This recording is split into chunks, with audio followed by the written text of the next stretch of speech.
শেষ ওয়ানডেতে এক পরিবর্তন নিয়ে মাঠে নামতে পারে বাংলাদেশ। বাংলাদেশ ও শ্রীলঙ্কার মধ্যকার ৩ ম্যাচের ওয়ানডে সিরিজ এখন একেবারে শেষ প্রান্তে এসে পৌঁছেছে। ২ ম্যাচ শেষে সিরিজ ১-১ সমতায়, তাই শেষ ম্যাচটি হয়ে উঠেছে একদম ফাইনাল ম্যাচের মতো।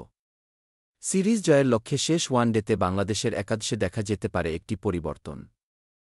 সিরিজের প্রথম ম্যাচে বাজেভাবে হারের পর দ্বিতীয় ওয়ানডেতে দুর্দান্তভাবে ঘুরে দাঁড়ায় টাইগাররা। ব্যাটিং ও বোলিং দুই বিভাগেই ছিল সমন্বয়।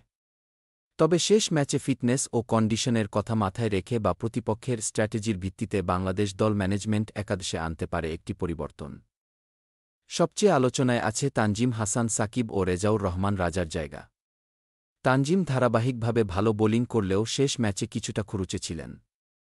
অন্যদিকে রেজাউর অনুশীলনে ভালো ছন্দে রয়েছেন, তাই তাকে আজকের ম্যাচে সুযোগ দেওয়া হতে পারে।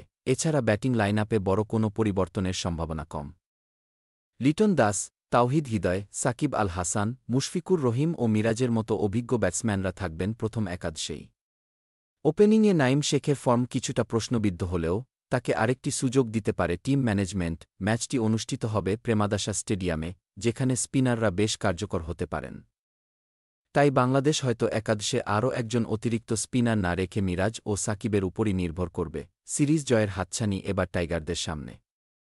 সেই লক্ষ্যে পরিকল্পনায় নিখুঁত হতে হবে এবং একাদশে সেই অনুযায়ী নিতে হবে সেরা সিদ্ধান্ত।